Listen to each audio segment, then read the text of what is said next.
Hello everyone. तो मैं आज आपके लाई हूँ एक नया चैप्टर जिसका क्या नाम है द एज ऑफ इंडस्ट्रियलाइजेशन। ये हिस्ट्री का बहुत इंपॉर्टेंट चैप्टर है और लोगों को इसमें बहुत ज़्यादा कन्फ्यूजन होता है। मैं एक एक पॉइंट टू पॉइंट समझाऊंगी और मैंने इस तरीके से कंटेंट बनाया है कि आप एग्जाम पॉइंट ऑफ व्यू से भी क्या कर सकते हो, इसको यूज़ कर सकते हो। मैंने पॉइंट वाइज बनाया है तो क्वेश्चंस लिखने के लिए भी आपके लिए ईजी होगा। तो सबसे पहले हम देखेंगे बिफोर द इंडस्ट्रियल रिवॉल्यूशन। जब हमारा इंडस्ट्रियल रिवॉल्यूशन नहीं होता था उस वक्त कैसे प्रोडक्ट्स को बनाया जाता था, कैसे कंट्रोल किया जाता था। तो पहला हमारा पॉइंट है proto industrialisation. Before the factories and the big machines के most production was done at home. जब हमारा प्रोडक्शन फैक्ट्रीज नहीं था, मशीन्स नहीं थे, तो सारा काम घर पे किया जाता था। और उसमें काम कौन करता था? जो लेबर्स कौन होते थे? ज़्यादातर स्मॉल फार्मर्स और विलेजर्स होते थे, जो एज अ पार्ट टाइम यानी एक्स्ट्रा इनकम के लिए वो काम करते थे। इस फेज को हम बोलते हैं proto industrialisation, the early form of the industrial production before the real factories begin. तो इस तरीके से क्या किया जाता था प्रोटो इंडस्ट्रियलाइजेशन के टाइम पे? विलेजर्स होते थे और कौन होता था हमारा? नॉर्मल स्मॉल फार्मर्स, जो अपने एक्स्ट्रा इनकम के लिए ये काम करते थे घर पे। फिर हमारा दूसरा आता है द पुटिंग आउट सिस्टम। ये क्या होता है कि क्या किया जाता था? रॉ मटेरियल्स जो है पीजेंट्स को दे दिया जाता था और एडवांस में कुछ पैसे दिया जाता था ताकि वो रॉ मटेरियल्स का यूज़ करके काम कर सके। जब वो अपने घर पे फिनिश्ड प्रोडक्ट्स बना लेते थे तो वो क्या करते थे? मर्चेंट्स को डिलीवर कर देते थे, है ना। और क्यों ऐसा किया जाता था? क्योंकि उस टाइम पे गिल्ड्स कंट्रोल एवरीथिंग। गिल्ड्स क्या था? बेसिकली कुछ रूल एंड रेगुलेशंस थे कि अगर मर्चेंट्स के लिए कि अगर आपको ये काम करवाना है तो आपको स्किल्ड लेबर वगैरह चाहिए। तो इन सारी चीज़ों से बचने के लिए क्या करते थे? ये पुटिंग आउट सिस्टम यूज करते थे। थर्ड है हमारा why merchants use villages not towns. अभी मैंने समझाया क्योंकि विलेजेस इसलिए यूज करते थे, टाउन यूज नहीं करते थे, क्योंकि वहां पे बहुत सारे रूल रेगुलेशन थे। हु कुड वर्क, मतलब मान लो किसी पर्टिकुलर काम के लिए, मान लो कोई बंदा ये आईटी में जॉब कर रहा है तो उसको आईटी के स्किल्स आने चाहिए। जो भी इंडस्ट्रियल फील्ड में अगर कोई बंदा टीचर है तो उसको टीचिंग स्किल्स होने चाहिए उसके अंदर, है ना। तो ये सारी चीज़ें क्या होता था? मैटर करता था। तो इसीलिए वो क्या करते थे? देखो, अभी वो जब विलेजर्स को यूज़ करे तो विलेजर्स उनका काम भी करके दे रहे हैं, उनका पैसा कम लग रहा है ना। और अगर विलेजर्स अलग से एक्स्ट्रा वर्क भी करते थे उसके लिए भी उनको पैसा नहीं लगता था, उनको किसी भी रूल रेगुलेशन को फॉलो नहीं करना पड़ता था। तो ये मर्चेंट्स के लिए ईजी होता था, है ना, जो खासकर स्मॉल मर्चेंट्स हो जिन्होंने नया नया बिजनेस चालू किया हो। अब life of peasants before factories, तो उनकी हालत कैसी थी वो देखेंगे। देखो, पहले के जो पिजेंट्स होते थे वो स्मॉल लैंड होल्डिंग होते थे, तो एग्रीकल्चर से उनका काम नहीं चलता था, उनका घर नहीं चलता था। तो वो एक्स्ट्रा काम करते थे, जैसे वुमेन्स जो करती थी वो स्पिनिंग करती थी, मेन वीविंग करता था। तो ये सारी चीज़ें करके उनका एक्स्ट्रा चल जाता था और मर्चेंट्स को भी फायदा होता था। तो रिलेशन समझो, मर्चेंट्स को फायदा हो रहा है फार्मर्स का और विलेजर्स का यूज करके। और यहाँ पे विलेजर्स और इसका फार्मर्स का कैसे हो रहा है कि भाई वो एक्स्ट्रा इनकम के लिए काम कर रहे, तो दोनों का सही चल रहा था कनेक्शन। अब हम देखेंगे fifth point, the early industrial networks. Raw material supply, production, process. Peasants become the dependent on the merchants for the work. अब उस पर किस पे डिपेंड होते थे? वो मर्चेंट्स पे डिपेंड होते थे क्योंकि वही उनको काम दे रहे हैं, पैसा दे रहे हैं। Production increase rapidly even before the real factories started. तो प्रोडक्शन ईजी हो रहा था दोनों के लिए, सही से चल रहा था, कुछ प्रॉब्लम नहीं आ रहा था। सिक्स हमारा क्या था? How this system help the industrialisation begin. Large scale production begin outside the factories. Skilled workers चाहिए थे, habit of the wage based work, early industrial market. So by the time of the machines came, a ready workforce in market were already present. उस time पे machines नहीं थे लेकिन फिर भी उन सारी चीज़ों को लोग कंप्लीट कर रहे थे, है ना। लोग अपना काम करके किसी और वे में यूज़ करके बिना मशीन्स के भी काम चल रहा था। समरी ये है कि before the industrialisation revolution production was done at home under merchants. फिर हमने ये देखा। फिर प्रोटो इंडस्ट्रियलाइजेशन किसको बोलते हैं वो देखा। फिर गिल्ड्स रिस्ट्रिक्शंस टाउन्स में होते थे वो भी देखा। तो फैमिलीज बिकेम, ये देखा कि डिपेंडेंट किस पे थे? सर्वाइवल पे। अपना सर्वाइवल के लिए किस पे डिपेंडेंट थे? तो वो डिपेंडेंट थे मर्चेंट्स पे, है ना। और ये इंडस्ट्रियल ग्रोथ का एक बेस बनता है। अब देखो, the coming of the factory देखेंगे कि भाई जब फैक्ट्री आ रहा है तब क्या होगा। देखो, तो the beginning of the factories in Britain होता है। एक तो हमारा हो जाएगा लेट 18th सेंचुरी, दूसरा हो जाएगा नया इन्वेंशन भी हो रहा है फैक्ट्री के लिए। फिर अब फैक्ट्री जब आ रहा है तो क्या हो रहा है? Shift from the home production to factory production. जो काम घर पे किया जा रहा था अब कहाँ किया जा रहा है? फैक्ट्री में किया जा रहा है। सो वाई फैक्ट्रीज वेर नीडेड। अब जो भी प्रोडक्शन का काम था फैक्ट्री में किया जा रहा था, तो फैक्टर क्या हुआ, नीड हुआ उस प्रोडक्शन के लिए।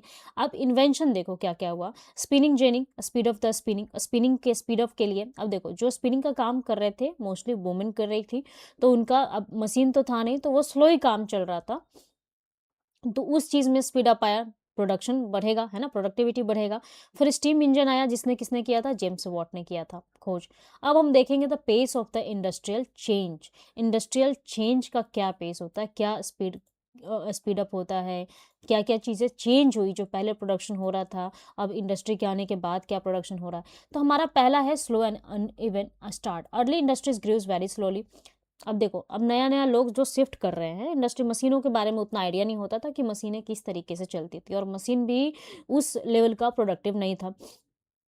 इसलिए स्टार्टिंग में टाइम लगता है, correct. Even by the mid 19th century most industries were still using the hand labour. तो ज़्यादातर इंडस्ट्री जो था उसके बाद भी हैंड लेबर ही यूज़ कर रहा है, क्योंकि देखो मशीन्स के लिए खर्चा ज़्यादा होगा, है ना। फिर मशीन्स को चलाने वाला भी आना चाहिए, उनको पता होना चाहिए कि मशीनें कैसे चलाते हैं, अब उसके लिए भी वो वेजेस ज़्यादा लेगा। तो mechanisation spread gradually not rapidly. तो स्टार्टिंग में तो बहुत स्लो पेस रहता है, मतलब स्पीड होता है। सम इंडस्ट्रीज चेंज फास्ट। अब सम इंडस्ट्री, कुछ कुछ जो इंडस्ट्री है बहुत फास्ट चेंज होता है ना, उनका प्रोडक्शन बहुत तेजी से बढ़ता है। A few industry developed quickly because of the machines help increase production. पहला आपका है cotton industry, adopted the spinning jenny and later the power loom. अब देखो क्योंकि स्पिनिंग का आया था, मशीन आया था, स्पिन होना बहुत ईजी हो रहा था, बहुत तेज हो रहा था। फिर आयरन एंड स्टील के लिए देख लो, develop faster due to the use of the new technologies, and these sectors become the first modern industries। और ये दोनों सेक्टर क्या बनता है, मॉडर्न इंडस्ट्री का फर्स्ट एग्जाम्पल बनता है। अभी हम थर्ड देखेंगे, most industries still dependence on the hand labour. जैसे क्या क्या हो जाएगा आपका, handmade goods were still in demand become the better in quality, क्योंकि क्वालिटी अच्छी होती थी। मशीन्स में कुछ चीज़ें क्या हो जाती है, डिफेक्टिव हो जाएगी, है ना। तो अरिस्टोक्रेट्स हो गया, रॉयल फैमिलीज हो गया, या फिर rich wires in Europe and Asia हो गया, this wires preferred finally finished hand crafted items over the machine made products. अब देखो ये लोग क्या करते थे कि जो हैंडक्राफ्ट जो बनाते थे उसकी क्वालिटी लोगों को भी अच्छी लगती थी मशीन के कंपैरिजन में। इसीलिए उस टाइम पे अभी भी क्या हो रहा था कि हैंडमेड प्रोडक्ट्स बहुत जगह यूज़ कर रहा था। सबसे पहले हमने क्या देखा कि भाई इंडस्ट्री बहुत स्लो स्टार्ट होता है, धीरे धीरे होता है, क्योंकि लोगों को नॉलेज ज़्यादा नहीं था। सेकेंड पॉइंट हमने क्या देखा कि दो इंडस्ट्री जो है बहुत तेज़ी से आगे बढ़ती है। हमारा पहला आपका हो जाएगा कॉटन, सेकेंड हो जाएगा आयरन एंड स्टील। क्यों? क्योंकि इसमें इन्वेंशन हो चुके थे, इसमें बहुत सारी मशीनें आ चुकी थी, इसलिए। थर्ड हमने देखा कि भाई अभी भी जो बहुत सारे प्रोडक्ट्स हैं वो हैंडमेड क्वालिटी में बेटर होते थे as compare to machine based, इसीलिए उस टाइम पे हैंड बेस्ड लेबर उस टाइम पे भी यूज हो रहे थे। फोर्थ पॉइंट हम देखेंगे, technology was expensive and risky. देखो टेक्नोलॉजी एक्सपेंसिव भी था और रिस्की भी था, ये भी एक रीजन था। So new machines were costly, required heavy repair and were not reliable, है ना। तो हम उस पर डिपेंड नहीं रह सकते, उन पर भरोसा नहीं कर सकते कि जो मशीन हमें प्रोडक्ट बना के देगी वो हैंडमेड जैसा होगा, है ना, करेक्ट। आपने पैसा लगाया मशीन में, तो ये रिस्की भी है ना, पैसा लगा रहे हो आप, और रिलाय भी आप नहीं कर सकते उस पर, मतलब उस पर भरोसा भी नहीं कर सकती कि वो सही प्रोडक्ट बनाएगी। तो ये एक दिक्कत था। For many industrialist using the hand labour was less risky and more flexible. वो लेस रिस्की भी था और फ्लेक्सिबल भी था। फिर देखो seasonal demand, industries like printing हो गया, food processing and ship building did not require machine all the time, they needed more workers only in the certain season. Employing the human labour gave the factories the flexibility to hire and the remove workers as needed. अब देखो कुछ चीज़ें जो हैं आप seasons के हिसाब से बस डिमांड में होती थी, तो ये जो मर्चेंट्स थे उनको तो फ़ायदा होगा नहीं। क्यों? वो मशीन तो रखा रहेगा, सिर्फ आप पर्टिकुलर सीजन में ही आप उसको यूज़ करोगे। और मान लो अगर आप लेबर हायर कर रहे हो तो आपको उस पर्टिकुलर सीजन में ही लेबर को ढूंढना पड़ेगा, करेक्ट। तो वो उतना ज़्यादा फ्लेक्सिबिलिटी नहीं था, है ना, बहुत मुश्किल था। तो सीजनल डिमांड। सिक्स था हमारा हैंड लेबर अलाउड वेराइटी। अब देखो what markets did the different designs colours and style. अब मशीन से आप बना रहे हो तो मशीन एक कॉमन चीज बनाता है ना, लेकिन जो मार्केट का डिमांड था वो भी मैटर करता है ना, कि भाई मार्केट के जो लोग, कस्टमर, आपका जो कस्टमर है उसको डिजाइन में वेराइटी चाहिए, कलर्स चाहिए, स्टाइल चाहिए। तो वो एक कस्टमाइज है, अनकस्टमाइज प्रोडक्ट कौन बना सकता था उस टाइम पे? जो लेबर्स होते थे, जो हैंड लेबर्स होते थे, ठीक है। फिर abundant labour in countries like Britain and India, labour was easily available and very cheap. लोगों को उस टाइम पे पॉपुलेशन ज़्यादा था, लोगों इजीली मतलब लोगों को ढूंढा जा सकता था बहुत कम पैसे में, ये भी एक रीज़न है। Because the workers were available at the low wages, industry found it cheaper to hire workers instead of buying costly machine. तो उससे अच्छा होता था कि भाई वर्कर्स को ले लो। अब फ़ायदे तो बहुत सारे हमने देखे कि वर्कर्स को अगर आप हायर कर रहे हो as compare to using machines, तो वो ज़्यादा फ़ायदेमंद होता था। This was one of the major reason why mechanisation it was slow, इसलिए स्लो भी था। देखो, हमने सबसे पहला देखा कि भाई उस टाइम पे हमारा जो इंडस्ट्रियलाइजेशन जब चालू होता है तो उसका पेस क्या होता है, स्पीड क्या होता है, स्लो होता है। स्लो इसलिए भी होता है कि नया मशीन आ रहा है बट लोगों को उसकी जानकारी नहीं है। फिर आप ये देखो कि बहुत महंगा है, ये सब चीज़ें। दूसरा आपका सिर्फ दो इंडस्ट्री जो होता है वो बहुत फास्ट ग्रो करता है मशीन्स की वजह से। एक तो आपका cotton and iron and steel हो जाएगा। तीसरा चीज़, बाकी जो सारी चीज़ें हैं उसके लिए अभी भी हैंड क्राफ्टेड लोगों को ज़्यादा पसंद आ रहा था, मशीन उतना अच्छा नहीं कर पा रही थी, ठीक है। फिर हमने देखा कि भाई टेक्नोलॉजी उस टाइम पे जो मशीन आया था, उस पे हम ज़्यादा रिलायबल नहीं थे, मतलब भरोसा नहीं कर सकते थे, क्योंकि वो रिस्की था, बहुत ज़्यादा रिस्की था, है ना? कि वो सही प्रोडक्ट बनाएगी कि नहीं बनाएगी। फिर सीज़नल डिमांड, अब अगर आप सीज़न पे सब कुछ है और सीज़न पे आपको लेबर मिल जा रहे हैं, तो क्या ज़रूरत है नए मशीन लेने की? वो आपका नुकसान करता था, ये चीज़ हो गया। फिर हैंड लेबर में क्या था, वैरायटी था, लोगों को जो वैरायटी पसंद आती है मार्केट में, कस्टमाइज़ या यूनिक प्रोडक्ट्स कि भाई मुझे ऐसा चाहिए, तो वो ईज़िली प्रोवाइड हो जाता था, सस्ते में हो जाता था। इस ये भी एक रीज़न था। तो एबंडेंट लेबर जो था ब्रिटेन में और इंडिया में बहुत ज़्यादा था और बहुत सस्ता था, तो वो भी एक रीज़न था। तो हम ये देखते हैं कि जब इंडस्ट्रियलाइज़ेशन चालू हुआ तो उसका स्पीड स्लो था, उसके हमने रीज़न्स देखे, ये रीज़न्स थे। है ना? अब देखो, hand labour and steam power देखते हैं। उस टाइम पर स्टीम इंजन का हो गया था खोज, है ना? लेकिन अब हैंड लेबर का, दोनों का देखेंगे। तो Britain had abundant hand labour. अभी हमने देखा कि भाई ब्रिटेन के पास हैंड लेबर्स जो थे बहुत ज़्यादा अमाउंट में थे। तो अब देखो, जब आपके पास ये ज़्यादा हो, डिमांड कम हो लेकिन सप्लायर ज़्यादा हो, तो उस प्रोडक्ट का सस्ता ही दाम होगा। उसी तरीके से अगर लेबरर्स ज़्यादा थे, काम कम था, तो वो सस्ते में भी करेंगे कि भाई मुझे काम मिलना चाहिए, correct? So during the industrial revolution, Britain has no shortage of workers, poor peasants migrated from villages to cities in search of work because so many workers were available, wages were very slow. अब देखो, Britain में कोई भी shortage नहीं था, एक जगह से लोग दूसरी जगह काम की तलाश में जा रहे थे, और काम की तलाश में जा रहे थे, काम कम था, लोग ज़्यादा थे, तो कम वेजेस पे भी काम हो रहा था, ठीक है।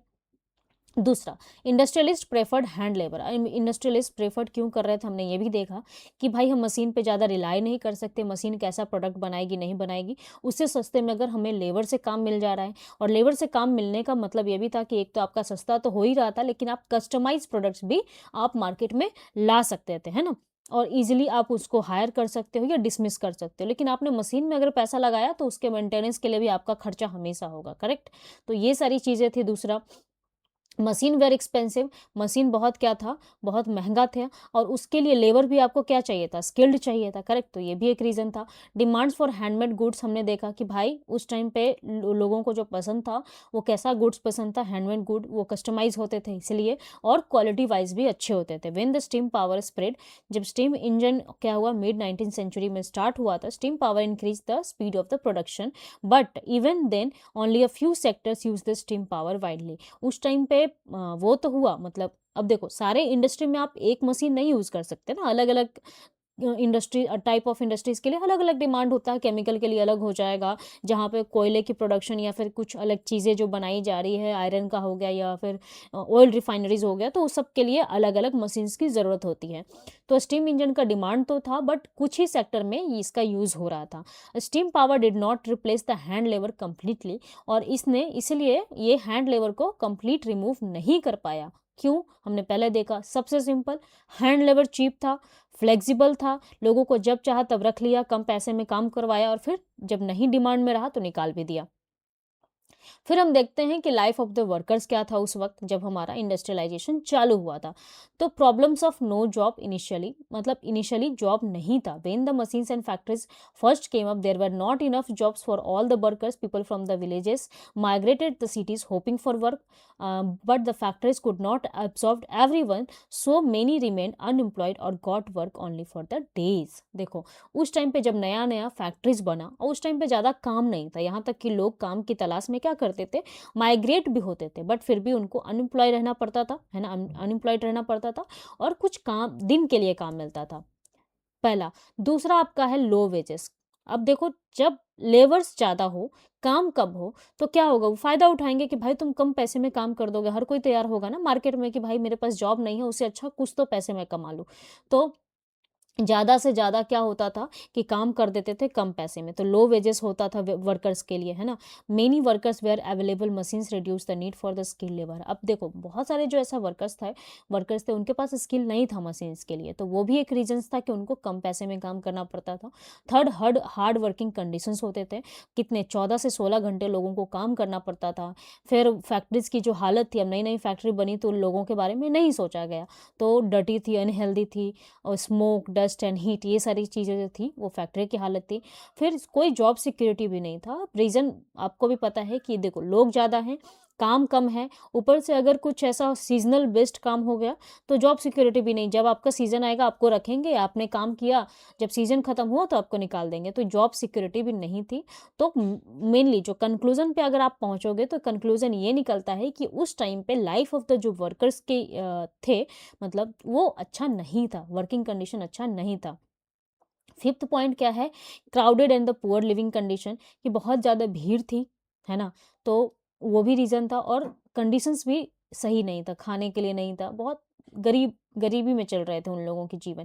वेरी स्मॉल था, पुअरली बिल्ट था एंड विदाउट प्रॉपर सैनिटेशन, मतलब घर की हालत बहुत ख़राब थी, छोटे-छोटे घर होते थे और बहुत मुश्किल से घर बनाए जाते थे, ऐसा भी नहीं कि बहुत अच्छा सब कुछ हो, सैनिटेशन भी अच्छा नहीं था। In cities like London, one room was shared with multiple families, है ना? एक रूम बहुत सारे लोगों द्वारा शेयर किया जाता था। वाटर एंड टॉयलेट्स पर लिमिटेड, डिजीजेस स्प्रेड फास्ट। अब देखो वाटर की कमी थी, तो और क्या उसको बोलते हैं, बीमारियां तो फैलेंगी ही। In cities like London, one room was share by multiple families, ये सॉरी सेम पॉइंट है। तो अभी एक रूम है, मल्टीपल फैमिलीज़ हैं, मल्टीपल लोगों के नीड्स होते होंगे, टॉयलेट एंड बाथरूम नहीं है, तो उससे भी बीमारियाँ फैलती हैं, है ना? तो वो सारी की वजह से बहुत ख़राब कंडीशंस था। Struggle to maintain the daily life, बहुत कम वेजेस में था और कितनों के पास तो काम भी नहीं होता था।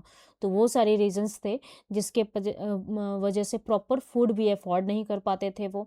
मेनी फैमिली मुश्किल से सर्वाइव कर पाती थी, और कई बार ऐसा होता था कि बच्चों को भी अपने घर को चलाने के लिए सपोर्ट करना पड़ता था। वुमेन एंड चाइल्ड लेबर भी उस टाइम पे था। करेक्ट, मतलब काम में क्या, बच्चे भी काम करते थे और औरतें भी काम करते थे अपने घर चलाने के लिए। और चाइल्ड लेबर कॉमन कहाँ पे था आपका, देखो टेक्सटाइल में, कोयल माइंस में एंड मैच फैक्ट्रीज में। तो ये सारी चीज़ों जो है जहाँ पे बच्चे काम करते थे। तो बेसिक हमने क्या देखा कि लाइफ ऑफ द जो वर्कर्स थे वो बहुत बेकार थे। क्यों थे बेकार, हमने ये भी देखा कि भाई वहाँ पे जॉब नहीं था, तनख्वाह कम मिलती थी। अब क तनख्वाह कम मिल रही है, फिर 14 से 16 घंटे लोग काम कर रहे हैं, फिर जॉब सिक्योरिटी भी नहीं है, और रहने के लिए उनके पास प्रॉपर घर नहीं है, टॉयलेट नहीं है, पानी नहीं है।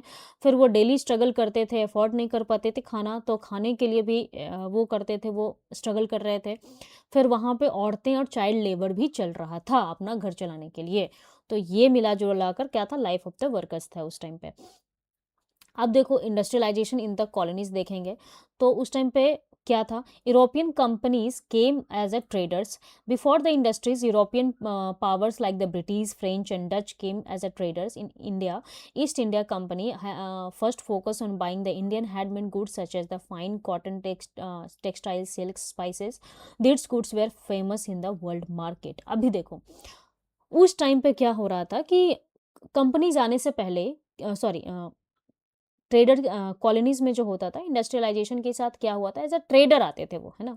जब फैक्ट्रीज़ आई तो एज़ अ ट्रेडर, अभी रॉ मटेरियल्स चाहिए होगा, अगर आपको प्रोडक्टिव बनाना है तो कुछ ऐसा मार्केट में लाना होगा जो लोगों को पसंद हो, लोगों का डिमांड हो, और आप बेच कर उसको प्रॉफ़िट कमा सकते हो। तो आपको नेशनलिज्म इन इंडिया में आप जाओगे, जो मैंने दिया हुआ आप चेक कर सकते हो लेक्चर। उसमें मैंने बताया है कि जो ब्रिटिश है, फ्रेंच एंड डच है, ये तीनों आते हैं। सबसे पहले तो ऐसे पोर्तुगीज़ आते हैं एज़ अ ट्रेडर, यहाँ की स्पाइसेस ये सब यहाँ का लेकर जाते हैं, अपने मार्केट में बेचते हैं 2 गुना 3 गुना दाम में, और बहुत ज़्यादा प्रॉफिट कमाते हैं, करेक्ट, क्योंकि इसका डिमांड उस टाइम पे था। तो इनिशियली वो क्या करते थे, वो फैक्ट्रीज में ना यूज़ करके या फिर उसको मॉडिफाई ना करके क्या करते थे, जो भी सामान इंडिया से उठा रहे हैं वो डायरेक्टली मार्केट मार्केट में बेच रहे थे, ठीक है, ये हो गया। फिर Indian became the supplier of the raw material. फिर वो उन लोगों को आइडिया आया कि भाई इंडिया में बहुत सारी ऐसी चीज़ें हैं एज अ रॉ मटेरियल जिसको हम मॉडिफाई कर सकते हैं, क्योंकि उनके पास फैक्ट्री है, मॉडिफाई करके वो क्या कर सकते हैं, मार्केट में बेच सकते हैं। जैसे इंडिया क्या सप्लाई कर रहा था, कॉटन, कॉटन से कपड़े बनाने के लिए। फिर आपका हो गया नील की खेती, फिर जूट हो गया, टी हो गया, ओपियम हो जाएगा। These raw material supported the British industries, specially the cotton mills of Manchester. और स्पेशली कॉटन, कॉटन का उस टाइम पे बहुत ज़्यादा डिमांड था, correct. Decline of the Indian handicraft, British policies led to the destruction of the traditional Indian industries. कैसे, how this happen, कैसे हुआ है आखिर ये। Heavy import of the cheap machines made goods from the Britain, high imports duties where placed on the Indian goods in Britain, no duty on British goods coming into India, and Indian weavers and artists lost their market and faced poverty। अब वो क्या कर रहे हैं, यहाँ से सामान लेकर जा रहे हैं, जो भी रॉ मटेरियल, और उसको क्या कर रहे हैं, मशीन से बना रहे हैं, और उसी को इंडिया में लाकर क्या करते थे, बेचते थे। तो अब इंडिया में बेच रहे हैं जो हैंडमेड है, जितना भी, मान लो कोई भी मजदूर अगर 100 रुपया ले रहा है और आपको मार्केट में ब्रिटिशर्स क्या ला रहे थे, 50 रुपये में ला रहे, तो लोग 50 रुपये में लेगा ना, उसको सस्ता मिल रहा, 50 रुपये में सेम चीज़ उसको मिल रहा है, और यहाँ पे जो हैंडमेड था वो 100 रुपये में बेच रहे थे। तो इनको क्या हो गया, नुकसान हो गया, इनको गरीबी झेलना पड़ा। तो इस तरीके से इंडियन हैंडीक्राफ्ट्स का भी बहुत खराब हालत हो गया था, है ना, जब हमारा कॉलोनीज में इंडस्ट्रियलाइजेशन आया। तो हमने पहले क्या देखा कि पहले जो यूरोपियन थे, यूरोपियन कंपनी जो है एज ए ट्रेडर आती है, मतलब सिर्फ बिजनेस के उससे आती है। फिर इनको आइडिया आता है कि भाई यहाँ पे रॉ मटेरियल से उसका यूज़ करो और उसका प्रोडक्ट बनाओ। इंडस्ट्रियलाइजेशन चल रहा था ना उस टाइम यूरोप में, तो उसका यूज़ करके, इंडस्ट्रीज़ का यूज़ करके। थर्ड क्या होता है कि भाई उसी को सस्ते में वो इंडिया में ही लाकर बेच रहे हैं, तो उससे हैंडीक्राफ्ट्स जो थे इंडियंस, उनको हो गई दिक्कत। अभी India became a market for the British good. अब उस टाइम पे क्या हो गया था कि जो ब्रिटिश गवर्नमेंट थी वो क्या कर रही थी, उन्होंने इंडिया में अपना फैक्ट्रीज यहाँ पे डाल दिया था, एक अपना मार्केट बना लिया था। यहाँ से रॉ मटेरियल भी यहाँ का लेकर जाते थे, मॉडिफाई भी करते थे, और उसी को यहीं पे बेच के प्रॉफिट भी कमा रहे थे। With the Indian handicraft industries collapsing, the British filled the gap with their factory-made products. India became the ready-made market for the British cotton, textile, metal goods, machinery, and this increased the British profit but the ruined Indian producers. देखो अब ये क्या हुआ, Britishers के लिए बहुत ज़्यादा फायदेमंद हुआ, लेकिन यहाँ के लोगों के लिए नुकसान हो गया, correct. Rise of the modern factories in India. Despite the British control, a modern industry did come up in India, introduced by Indian entrepreneurs, जैसे आपका टाटा हो गए, वादियाज हो गए, बिरलाज हो गए, सम ब्रिटिश बिजनेसमैन इन इंडिया, जो कि यहाँ पे आने के बाद क्या हुआ, उन लोगों ने अपना प्रोडक्शन बढ़ाया, जो कि यहाँ के थे नहीं, बट यहाँ पे आकर वो बसे और यहाँ के लोगों का ही सामान लिया, ठीक है, यहीं पे बनाकर यहीं पे बेचकर यहाँ के लोगों को ही ख़त्म कर दिया।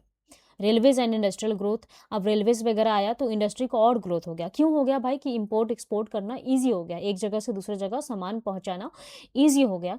Workers in the colonial industries जो थे उनको काम भी ज़्यादा करना पड़ रहा था, रॉ मटेरियल भी यहीं का था, है ना, कम दाम भी मिल रहा था और डिसिप्लिन भी ज़्यादा थे, तो सबसे ज़्यादा हालत ख़राब हो गई, है ना, लोगों की। हमने देखा कि जब कॉलोनीज में आया तब और ज़्यादा दिक्कत हो गई, है ना, खासकर लोकल लोगों को। पहला ये कि भाई वो ट्रेडर की तरह आ रहे हैं और जो भी सामान यहाँ से ले रहे हैं वो अपने मार्केट में बेच रहे थे, लेकिन फिर उनको आता है कि यहाँ का रॉ मटेरियल यूज़ किया, अपने मार्केट में भी बेचा और उसको मॉडिफाई करके इंडिया के मार्केट में भी बेच रहे हैं। अब वो सस्ते दाम में बेच रहे हैं, तो यहाँ के लोगों के लिए क्या हो गया, जो यहाँ पे प्रोड्यूस कर रही थी उसके लिए दिक्कत हो गया और उनके लिए पॉवर्टी का कंडीशन रेज हो गया। फिर हो गया कि भाई ये जो मार्केट धीरे धीरे क्या हो गया, ब्रिटिश का ही मार्केट बन गया, है ना, ब्रिटिश गुड्स का ही मार्केट बन गया।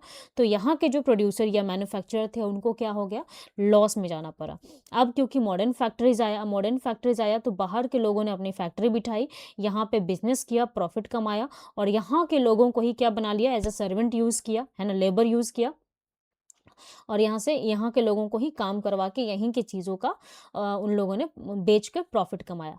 फिर रेलवे और इंडस्ट्रियल ग्रोथ जब आता है तब और ख़राब कंडीशंस हो जाती है, क्योंकि एक तो काम कम हो जाता है, ज़्यादा घंटे तक काम करो, कम काम पैसा भी मिलता था और डिसिप्लिन भी बहुत ज़्यादा होता था, ठीक है। अब क्या है हमारा मैनचेस्टर कम्स टू इंडिया। जब हमारा मैनचेस्टर का देखेंगे कि इंडिया में आता है, तो Manchester the world's biggest cotton industrial centre को बोलते हैं मैनचेस्टर। अब वो कब आता है, 19th सेंचुरी में आता है, और ये वर्ल्ड फेमस बन जाता है centre as a cotton textile production. देखो मैंने पहले आपको पढ़ाया था कि जब हमारा इंडस्ट्रियलाइजेशन स्टार्ट होता है, जब फैक्ट्रीज आता है, तो उस टाइम पे दो फील्ड था, दो सेक्टर था, जहाँ पे बहुत तेजी से इंडस्ट्रियलाइजेशन की वजह से फायदे होते हैं, है ना, बहुत तेजी से इंडस्ट्रियलाइजेशन काम करता है। तो वो आपका था एक तो कॉटन टेक्सटाइल इंडस्ट्री, दूसरा आपका आया था वो आयरन एंड माइन वाला जो था, दो इंडस्ट्री था, ठीक है। तो इसमें जो था अभी 19th सेंचुरी में कॉटन टेक्सटाइल प्रोडक्शन जो था वो बहुत बड़ा प्रोडक्शन, पूरे वर्ल्ड का सबसे बड़ा प्रोडक्शन बन गया था। British factories produced huge quantities of the cheap machines made cotton cloth. अब ब्रिटिश फैक्ट्रीज क्योंकि मशीन यूज कर रहे हैं, देखो हैंडमेड में बहुत मेहनत लगता है ना, तो यहाँ के लोग हैंडमेड प्रोडक्ट बनाते थे, वो ज़्यादा महंगा पड़ता था उनको बेचने के लिए। अब जो ब्रिटिश गवर्नमेंट है वही फैक्ट्रीज़ का यूज़ करके, मशीन्स का यूज़ करके उसको सस्ते दामों में बेचता था। तो यहाँ के लोगों का क्या हो गया, ये बंद हो गया, मार्केट ही बंद हो गया, यहाँ के लोगों को नुकसान होने लगा, ये हुआ। To sell this cloth they needed the new markets, India became the largest one, जिसमें से इंडिया लार्जेस्ट था। अब देखो उस टाइम पे यहाँ पे कॉटन उगाया जा रहा था, कॉटन के लोग कपड़े पहन रहे थे, तो यहाँ पे उनके लिए एक मार्केट भी क्रिएट हो गया कि भाई यहाँ के लोग ये कपड़ा कॉटन का पहनते हैं, तो यहाँ पे हम ये बेच सकते हैं, ठीक है। फिर decline of the Indian weavers. Earlier Indian was famous for the world wide fine cotton, muslin जिसको बोलते हैं, चिंस बोलते हैं, फिर ये हो जाएगा सिल्क हो जाएगा, कैलिको हो जाएगा, ये सारी चीज़ें जो थी इंडिया में, इंडिया के वीवर्स प्रोड्यूस करते थे और मार्केट में बेचते थे। बट ये सब चीज़ों के लिए उनका क्या हो गया, डिक्लाइन हो गया, क्योंकि ब्रिटिश गवर्नमेंट जो था उसको सस्ते में बेच रहा था। Indian weavers suffered because British impose the high import duties on the Indian textile entering Britain. अब तुम वहाँ पे जा रहे हो और कपड़े वहाँ पे इंपोर्ट करवा रहे हो, उस पर ज़्यादा टैक्सेस इन लोगों ने लगा दिया, तो यहाँ के लोगों को और मुश्किल हो गया। No duties on the British cloth entering India, it become the cheaper. अब देखो हम कोई भी चीज़ वहाँ पे बेचना चाह रहे हैं, ब्रिटेन में बेचना चाह रहे हैं, तो उन लोगों ने ज़्यादा टैक्स लगा दिया था कि अगर तुम्हें यहाँ बेचना है तो तुमको पहले यहाँ पे इतना टैक्स देना पड़ेगा, तब तुम अपना सामान बेच सकते हो। अब आप टैक्स लोग ऐड करेंगे, ठीक है, लोग टैक्स ऐड करके बेचेंगे वहाँ पे, तो वो तो महंगा ही बेचेंगे। अब वहाँ पे ऑलरेडी सस्ता अवेलेबल है, तो लोग क्यों खरीदेगा, तो इसके वजह से इंडियंस को दिक्कत हुआ। और दूसरा, जब ब्रिटेन चाहता था कि भाई इंडिया में अपना वो मार्केट खोले या बेचे, तो उसके जो टैक्सेस थे उन लोगों ने हटा दिए थे, तो वो सस्ते में बेचते थे, तो यहाँ का भी मार्केट उन लोगों ने क्या कर लिया, खा लिया, और वहाँ का भी मार्केट खा लिया। तो इंडियंस के लिए ना अपने इंडिया में बेचने के लिए मार्केट मिला, ना ही ब्रिटेन में। The British force the Indian rulers and markets to buy the Manchester cloth. और उन लोगों ने क्या बोला कि भाई तुम मेरा जो मैं क्लॉथ बेच रहा हूँ उसको तुम्हें खरीदना ही पड़ेगा, इस चीज़ के लिए भी फोर्स किया गया, correct. Indian hand woven clothes become the expensive and less competitive. अब वो महंगा हो गया, अभी मैंने समझाया महंगा कैसे हुआ, क्योंकि देखो मान लो आपका प्रोडक्शन 10 रुपये का है, 10 रुपये का आपने कोई भी एक नोटबुक 10 रुपये का आपने बनाया, आप उसको अपने प्रॉफिट में 5 रुपये आपने ऐड किया और 15 रुपये मार्केट में बेचना चाहते हो। लेकिन गवर्नमेंट क्या बोल रही है कि मैं तुम्हारे पे 200% का टैक्स लगाना चाहता हूँ, तो 15 हो गया आपका 100%, फिर 200 तो 30-45, अब वो सामान कितना हो गया 45 होगा मार्केट में। अब देखो इंडियन गवर्नमेंट अगर मान लो क्या कर रही है, वो अपना सामान खुद से बना रही है और वो बोलेगी कि हम 15 रुपये में ही सामान बेचेंगे, तो आप बताओ कोई भी कस्टमर सेम सामान 15 का खरीदेगा या 45 का, 15 का ही खरीदेगा। तो जो भी 45 में आप बेचना चाह रहे हो, जो भी आपका प्रॉफिट, अगर आप प्रॉफिट हटा भी दोगे तो भी 40 पड़ता है आपका, तो भी आप बेचना चाह रहे हो तो आपसे कोई लेगा नहीं, तो आपका क्या हो गया, खत्म हो गया, है ना। तो इस तरीके से उन लोगों ने यहाँ पे यहाँ के मार्केट को टारगेट किया था। अब फोर है आपका flooding of the Indian market. From the 1850 onwards the large quantities of the Manchester cloths were imported into India. अब मैनचेस्टर क्लॉथ्स क्या हो गया, यहाँ से इंडिया में इंपोर्ट होने लगा। By the 1870s Manchester cloth dominated the Indian market and क्या हो जाएगा, कस्टम वेवर्स लॉस्ट देयर जो भी जॉब समझो या प्रोडक्शन समझो। Why Manchester cloth was attractive, एक तो सस्ता होता था, वो लोग सस्ता में बेचते थे, कलर्स अच्छे होते थे क्योंकि वो इंडस्ट्री का यूज़ कर रहे, फैक्ट्रीज का यूज़ कर रहे हैं, तो कलर्स वगैरह आ गए, नए डिज़ाइंस मिलने लगे और ईजिली अवेलेबल थे। तो ये भी रीजंस था, इसके वजह से क्या हुआ, इंडियन मार्केट बहुत डाउन हो गया। अब shortage of the raw cotton कौन फेस करने लगा? वेवर्स। क्यों? क्योंकि यहाँ का जो रॉ कॉटन था वो कौन ले लेते थे? ब्रिटिश गवर्नमेंट ले लेती थी। तो when the cotton prices rose due to the raw cotton into the war 1861 and 1860-65, so weavers were forced to stop working or took the loans at the high interest। तो loans भी मिलना उनको बंद हो गया, है ना। रॉ कॉटन अब महंगा मिलेगा तो उनको महंगा खरीदना पड़ेगा, तो इंटरेस्ट भी सॉरी लोन भी मिलना उनको बंद हो गया। फिर मैनचेस्टर्स डिक्लाइन हो गया। After 1900 Manchester began to decline in India. Why? Rise of the Indian mills, Swadeshi movement, ये सब चीज़ें हो गया। तो मैनचेस्टर का डिक्लाइन क्या हुआ? देखो 1905 में ब्रिटेन क्या करती ब्रिटेन लाती है बंगाल विभाजन, जो कि हिंदू एंड मुस्लिम्स के बेसिस पे वो क्या चाहती थी कि बंगाल का मतलब फूट डालो, शासन करो, लोगों के बीच में क्या करो, धर्म को लेकर वो करो, फैलाओ और लोगों के बीच में शासन करो, ठीक है। ये सारी चीज़ें। उसके बाद धीरे-धीरे क्या होता है कि गांधी जी का ऐसा कहना होता है कि भाई हम करेंगे नॉन कॉर्पोरेशन मूवमेंट, स्वदेशी मूवमेंट, जिसमें हम क्या करेंगे कि जो भी ब्रिटिश का प्रोडक्ट है उसको हम नहीं खरीदेंगे, हम अपना प्रोडक्ट खुद बनाएंगे और खुद बेचेंगे और खुद ही पहनेंगे। तो इसके वजह से जो मैनचेस्टर का था वो होने लगा डिक्लाइन, है ना। तो अब यहाँ पे इंडियन मिल्स भी लोग बनाने लगे, जैसे बॉम्बे और अहमदाबाद और मद्रास, यहाँ के लोगों ने खुद ही फैक्ट्रीज बनाई और यहाँ पे खुद ही प्रोडक्शन करने लगे।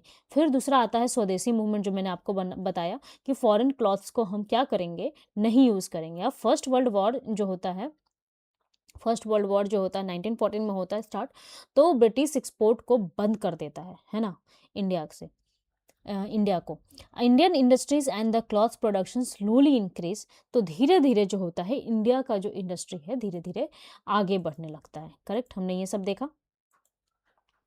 फिर हमारा आता है आपका द अर्ली इंटरप्रेन्योर्स।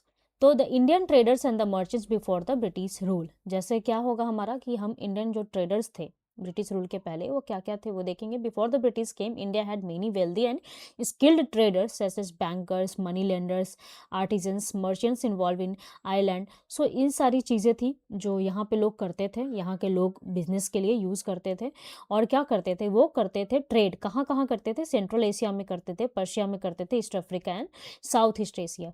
तो उस टाइम पे ऐसा था ब्रिटिश के आने से पहले। तो यहाँ के लोगों के पास क्या था? अच्छा पैसा था, अच्छा मार्केट भी था, अच्छा प्रोडक्शन भी करते थे, क्वालिटी भी अच्छा होता था, है ना। सेकेंड आपका है the rise of the new business communities under the colonial rule. अब हमारा न्यू बिजनेस कम्युनिटी आ जाती है कॉलोनियल रूल के टाइम पे, जैसे मारवाड़ी हो गए, बनिया हो गया, छेतियार्स हो गया एंड पारसीस हो गया। ये सब बाहर से आते हैं, करेक्ट। बाहर से आके यहाँ पे अपना बिजनेस वो करते हैं।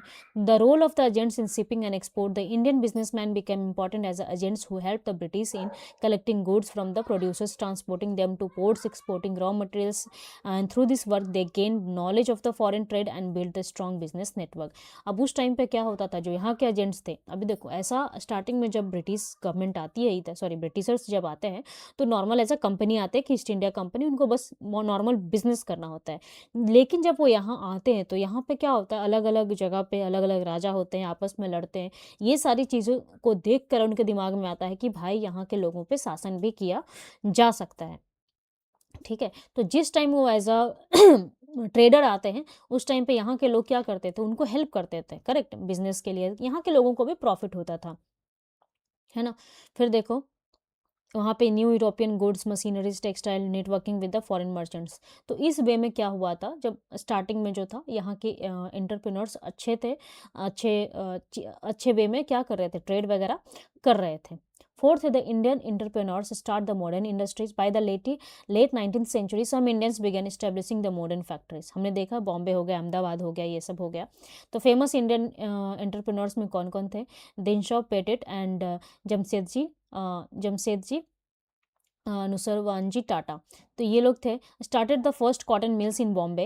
Letter Tata found the TISCO, Tata iron and steel company. देखो हमने स्टार्टिंग में देखा था, मैं फिर से भी रिपीट कर रही हूँ कि दो इंडस्ट्री जो था वो फैक्ट्रीज के भरोसे बहुत ज़्यादा तेज़ी से उसका पेस बढ़ा था, स्पीड बढ़ा था। पहला हमारा था कॉटन एंड टेक्सटाइल, दूसरा हमारा था आयरन एंड स्टील इंडस्ट्री। तो ये दोनों इंडस्ट्री देखो कितना, इन दोनों इंडस्ट्री की वजह से ही क्या हो रहा है, मतलब ट्रेडिंग वगैरह हम जो है ना इन दोनों पे ही बेस्ड हो रहा था। मैनचेस्टर भी था, वो भी कॉटन एंड टेक्सटाइल पे ही बेस्ड था, ठीक है। जो इंडियंस जो यूज़ कर रहे हैं वो cotton textile and iron steel he use कर रहे हैं।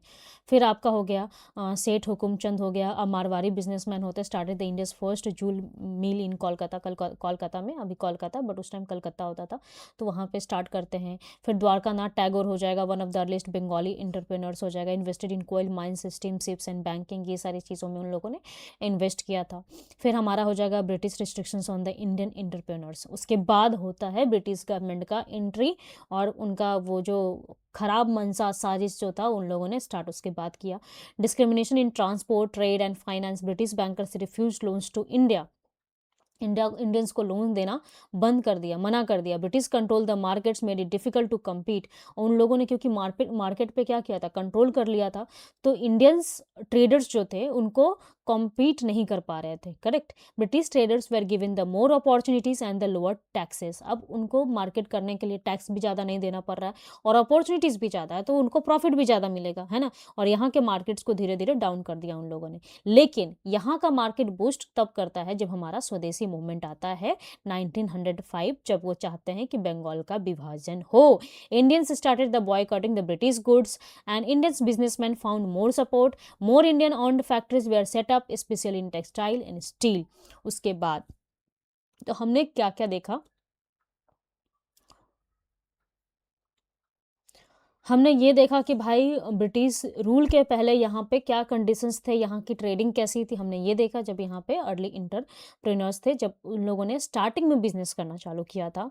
फिर उनमें कौन कौन से लोग थे जिन लोगों ने नया बिजनेस चालू किया था, किस तरीके से वो मार्केट में ट्रेड कर रहे थे। फिर हम देखते हैं कि भाई उनमें से कौन कौन से लोग थे, मैंने 3 से 4 लोगों का नाम भी बताया जिन लोगों ने अपनी अपनी फैक्ट्री स्टैब्लिश की, जो इंडियंस थे 19th सेंचुरी में, ठीक है।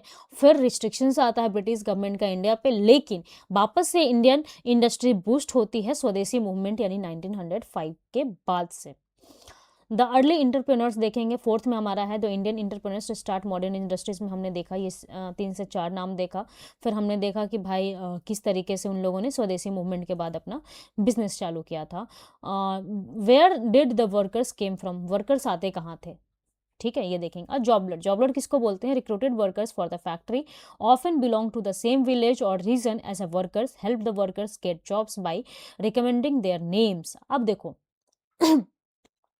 कोई भी इंडस्ट्री आप बिठाते हो, कोई भी इंडस्ट्री, तो आप क्या देखोगे कि भाई रॉ मटेरियल्स हो गया, लेबर्स हो गया, मशीन्स हो गया, या फिर जो भी रिसोर्सेस आप अपने फैक्ट्रीज में यूज़ करते हो, पानी वगैरह कुछ भी यूज़ करते हो, तो वो आपके अगल बगल होना चाहिए। उससे क्या होगा, आपका पैसा बचेगा।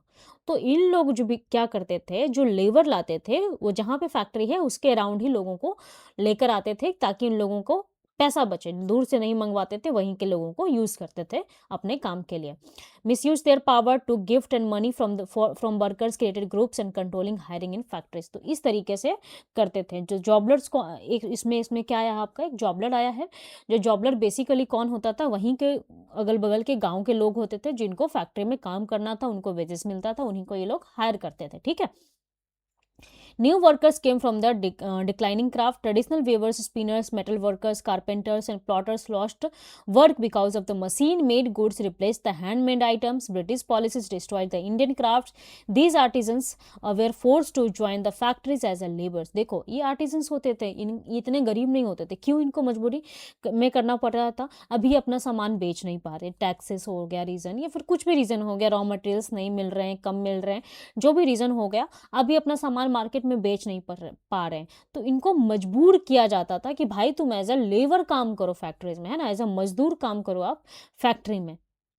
और वो डिक्लाइनिंग क्यों होता था, क्योंकि इनका क्राफ्ट चला गया। ये बनाने वाले लोग जो खुद प्रोड्यूस करके बेच रहे थे मार्केट में, आज इनको एज अ लेबर काम करना पड़ रहा है। क्यों, क्योंकि ब्रिटिश गवर्नमेंट ने इन लोगों को पे फोर्स किया मार्केट में अपने रूल्स एंड रेगुलेशंस ला के। फिर women and child workers, poor family sent women and children to work. अभी देखो एक आदमी से घर नहीं चल रहा, तो वहाँ के उस घर के औरतों को भी काम करना पड़ रहा है, वहाँ के बच्चों को भी काम करना पड़ रहा है, बहुत कम अमाउंट में, ठीक है। तो मैं एक एक पॉइंट कवर कर रही हूँ, एक एक पॉइंट, है ना। The peculiarities of the industrial growth, slow industrial growth, है ना। The industry grew slowly in the 19th century, British goods dominated the Indian markets, only the few Indian industries could survive. तो ये क्या-क्या industrial growth का कौन-कौन सा पेक्युलैरिटीज़ है वो देखेंगे। पहला कि भाई इंडस्ट्रियल ग्रोथ यहाँ इंडिया का क्या हो रहा था, कम हो रहा था, क्यों हो रहा था ये भी हमने देखा। सर्टेन इंडस्ट्रियल ग्रू फास्टर, जैसे कॉटन मिल हो गया, जूट मिल्स हो गया, आयरन स्टील हो गया and T and coffee plantation. तो ये सारी चीज़ें फास्टर ग्रोथ कर रही थी, क्योंकि इन सारी चीज़ों में क्या यूज़ हो रहा था, इंडस्ट्री यूज़ हो रहा था, मशीन्स यूज़ हो रहा था। और क्या हुआ था कि भाई लोगों ने, यहाँ के लोगों ने ब्रिटिश गवर्नमेंट के खिलाफ जैसे स्वदेशी मूवमेंट लाया कि भाई हम तुम्हारा सामान यूज़ नहीं करेंगे। तो उस टाइम पे इंडियन फैक्ट्रीज जो होती है, इंडियन इंडस्ट्री जो होती है वो बूस्ट करती है, ग्रोथ करती है। तो कॉटन मिल्स होता है जो कि बॉम्बे एंड अहमदाबाद में है, बंगाल में जूट मिल्स हो गया, आयरन स्टील टिस्को हो गया, टाटा का टी एंड कॉफ़ी प्लांटेशंस हो गया। फिर हो गया import machines but use of the hand labour. Indian factories imported modern machines but still dependent heavily on the hand labour because it was cheap, easily available and flexible. Same reason, जब हमारा उस time पे नया नया industrialisation आता है और Europe की जैसी हालत होती है स्टार्टिंग में, वो हालत अभी कहाँ पे है, 19th सेंचुरी में इंडिया में है। ठीक है। अर्ली 20th सेंचुरी में हम क्या चेंजेस देखते हैं कि भाई वर्ल्ड वॉर के बाद यानी 1914 के बाद हमारा इंडियन फैक्ट्रीज प्रोडक्शन ग्रोथ होता है, इंक्रीज करता है, क्लॉथ को और अदर गुड्स को सप्लाई भी करता है और एक्सपैंड भी करता है रैपिडली। और सिक्स्थ हम देखा हमने कि रोल ऑफ स्वदेशी या नेशनलिज्म का क्या होता है। स्वदेशी गुड्स को हम क्या करते हैं, एक्सेप्ट करते हैं कि भाई हम अपने स्वदेश में ही, क्योंकि यहाँ पे रॉ मटेरियल से आप खुद बना सकते हो, तो क्यों यूज़ करना है इंग्लैंड का, नहीं करेंगे हम यूज़, हम अपना सामान खुद बनाएंगे, हम खुद यहाँ पे यूज़ करेंगे, करेक्ट। तो ये चीज़ स्वदेशी मूवमेंट से आता है। फिर एक कॉपरेशन मूवमेंट आपने नेशनलिज्म में मैंने आपको पढ़ाया होगा, आप जाके चेक कर सकते हो, जिसमें गांधी जी ने कहा था, 1920 में स्टार्ट हुआ था। मैं आपको थोड़ा सा ओवरव्यू देती। गांधी जी ने क्या बोला था कि भाई हम ब्रिटिश गवर्नमेंट का कोई भी सामान हम यूज़ नहीं करेंगे, हम उनके कॉलेजेस में नहीं जाएंगे, उनके अंडर काम नहीं करेंगे, है ना। गांधी जी ने ऑनर्स एंड टाइटल्स को भी क्या कर दिया था, रिटर्न कर दिया था, और अपना सामान बनाया हुआ यूज़ करेंगे हम। अब देखेंगे मार्केट फॉर गुड्स, गुड्स के लिए मार्केट के बारे में जानेंगे। तो advertising as a selling tool हो जाएगा। Advertisements made machine made goods appear modern and desirable, they targeted women, middle class families and urban household. अब देखो ये टारगेट क्या करती थी, मशीन मेड एडवर्टीजमेंट होता था, मतलब अभी देखो टीवी पे आप एडवर्टीजमेंट देखते हो कि भाई कोको कोला कितना अच्छा होता है, मज़ा आ जाता है, फ्रेश फील होता है, स्प्राइट ऐसा होता है। तो ये सब एडवर्टीजमेंट जो आप देख रहे हो, पहले कैसा होता था, मॉडर्न जो भी मशीन बेस्ड होता था उस पर बनाया जाता था। और एडवर्टीजमेंट टारगेट किसको किया जाता था, वुमेन को किया जाता था, औरतों को। जो मिडिल क्लास फैमिलीज होती थी, वही लोग होते हैं ज़्यादातर जो बेवकूफ़ बन जाते हैं ना। जो अर्बन हाउस होल्ड्स थे वो डिपेंडेंट होते थे मार्केट पे, मार्केट के सामान पे, तो उनको भी टारगेट किया जाता था। अब मार्केटिंग इंपॉर्टेंट है, जैसे देखो कोई भी चीज़ आप 10 बार बोलोगे तो क्या लगता है कि वही चीज़ सच होने लगता है। आप सूरज को 10 बार चांद बोलोगे तो वो क्या लगने लगेगा कि हाँ वही चांद है। तो उसी तरीके से मार्केटिंग काम करता है ना। To sell more goods companies needed the good marketing, they use the poster, labels, hoardings and advertisement. अभी पोस्टर वगैरह इतना अट्रैक्टिव रहेगा तो आप क्या करोगे, जाओगे खरीदोगे, करेक्ट। फिर वो यूज़ करते थे इमेजेस एंड सिंबल। कैसा सिंबल यूज़ करते थे ताकि आप उससे क्या हो जाओ, अटैच हो जाओ। अभी देखो उस टाइम पे क्या था, गॉडेस, नेशनल सिंबल्स यूज़ करते थे, इंडियन सीनरी यूज़ करते थे। तो उस टाइम पे ऐसा हमारे कंट्री का था कि भाई आप नेशनलिज्म में बिलीव करने लगे थे, आप ब्रिटिश गवर्नमेंट से क्या करने लगे थे, हेट करने लगते हो, है ना। गॉडेस में बिलीव ज़्यादा करने लग जाते हो, तो ऐसे सिंबल्स यूज़ करते थे, है ना। तो ये हो जाएगा, प्योर होता था, ट्रस्टेड होता था एंड सुपीरियर होता था, तो ऐसे लेवल्स यूज़ करते थे। मैनचेस्टर लेवल showing an Indian goddess to attract the Indian customers, है ना। अब जिस लोगों को मान लो कि हर किसी का वीक पॉइंट, कोई खाने में खाने में उसका वीक पॉइंट होता है कि भाई आप उसको खाना बोलोगे कि हाँ चलो मैं ये चीज़ खिलाऊं, तो वो तुरंत आपके साथ भाग जाएगा। तो आप उसका वो वीक पॉइंट आपको पता है, आप खाने का नाम लेके उससे अपना काम करवा सकते हो। तो ये लोग जानते थे कि हम किस टाइप का पोस्टर यूज़ करें ताकि इंडियन मार्केट्स में यानी इंडियन कस्टमर को हम अट्रैक्ट कर सकते हैं अपना सामान बेचने के लिए। तो वही चीज़ वो करते थे। और मेनली वो किसको टारगेट करते थे, जो वुमेन हो गया या मिडिल क्लास फैमिलीज हो गया या अर्बन हाउस होल्ड हो गया, ठीक है। तो अगर आपको ये चैप्टर अच्छा लगा हो, मैंने एक एक पॉइंट टू पॉइंट मैंने आपको पढ़ाया है, आप इसको एज अ कंटेंट या फिर एग्जाम पॉइंट ऑफ व्यू से भी इस कंटेंट को यूज़ कर सकते हो। तो प्लीज़ मुझे करो लाइक, शेयर एंड सब्सक्राइब। तब तक के लिए मिलते हैं नेक्स्ट वीडियो में, तब तक के लिए बाय बाय।